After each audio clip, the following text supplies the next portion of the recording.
Hello बच्चों, चलिए प्रश्न को पढ़ते हैं।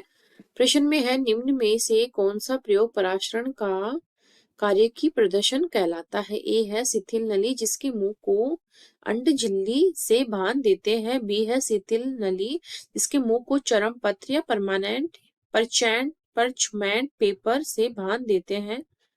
और है सी है पोटोमीटर। डी है बैजार प्रयोग।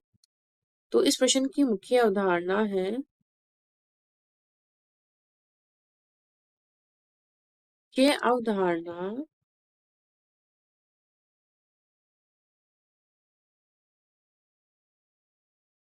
अवधारणा है परासरण।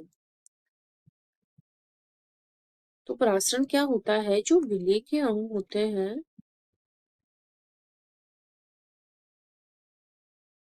विलेय के अणु तो क्या करते हैं, उच्च सांद्रता से निम्न सांद्रता की ओर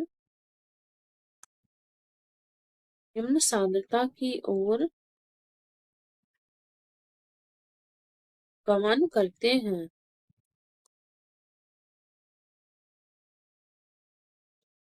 और विलायक या जल के हिसाब से अगर इसकी परिभाषा देखें तो विलायक के अणु क्या करते हैं?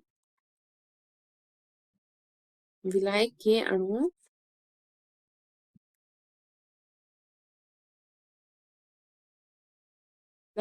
क्या करते हैं? अपनी निम्न सांद्रता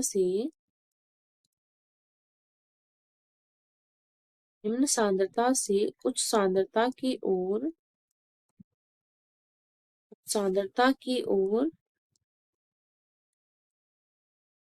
गमन करते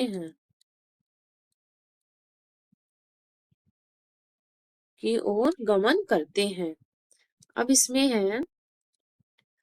क्या होता है, जो ये प्रयोग था इसमें हमने लिया था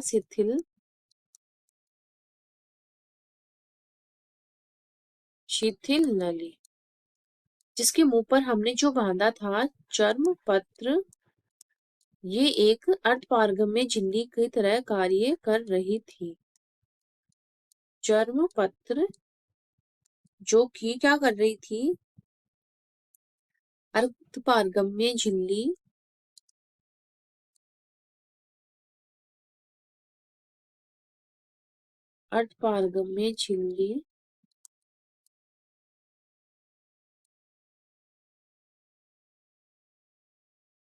अर्धपारगम्य झिल्ली की तरह कार्य कर रही थी। तो चरम पत्र जो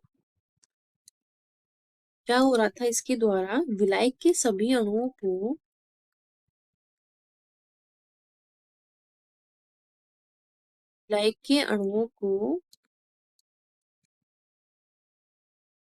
जड़ने देती है। तो इस प्रकार क्या है, शिथिल नली जिसके मुंह को चर्म पत्र से बांधा जाता है।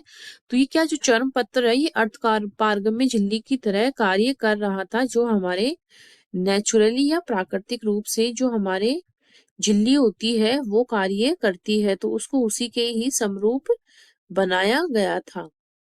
तो ये बहुत चयनात्मक होती है, ये जो अपने हिसाब के अणु को ही अंदर आने देती है, बाहर जाने देती है। तो हमारा भी विकल्प सही हो गया है और बाकी के विकल्प कट गए हैं। शिथिल नली जिसके मुंह को चर्म पत्र से बांध देते हैं। आशा करती हूँ आपको इस प्रश्न का हल समझ में आया होगा। धन्यवाद।